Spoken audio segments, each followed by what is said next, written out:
በስተጀርባ ለከበባካት ያለ ኢየሱስ ያለ ይለካሻ ማንኛውም ያለው ይለካል ለባርክልኝ የምንለው መቼ ነው? ያለ ይለካል የምንለው መቼ ነው? ከገንዘብ ከምትበላው ከምትጠጣው ከምትነዳው መኪና በላይ እግዚአብሔር ለአንተ ጤና ሰጥህ። እሱ አይበቃህም ታዲያ ጤና ያላገኝ ስስቷል አላላ ደግሞ ስጋው ራሱ ላይ ተጣጣፎ ሞቱን እየጠበቀ ጌታዬ ይኖርስ ላይ ሰኝ የሚሉ ሰዋል ማካት ካላችሁ ነቃችኋል።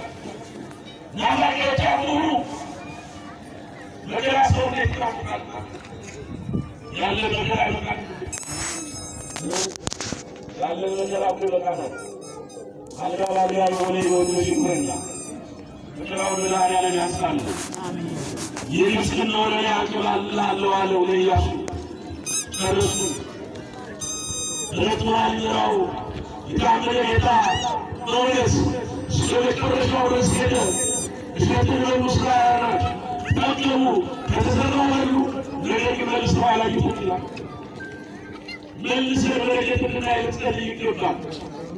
አንድ የታይቶ የሚገባ ነገር ሊሆን አይገባም ወገኖቼ። ዝናብ ሲመጣ ዝናብ ብርቅ ሊሆንብን አይገባም ነበር። ኢትዮጵያ ጊዜዋንና ወቅቷን ጠብቃ የምትኖር ሀገር እግዚአብሔርን በተአምራቱ እንድናየው በተፈጥሮ እንድናመሰግነው የምታደር ሀገር ኢትዮጵያ።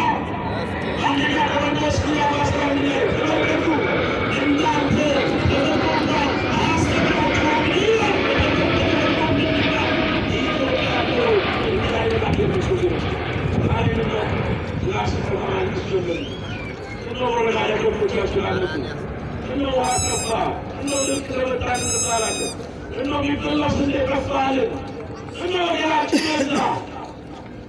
አይቶ የሚከፋ ነገር ስለበዛ ወገኖች የሚቀጥል በረከት ነው መፈለግ ያለብን። በኃጢአታችን ልክ ሲሰጠን ኃጢአታችንን ትተን እግዚአብሔርን አምነን ስንወጣ ያ ሁላ ነገር ይቀርና በበረከት እንሞላለን።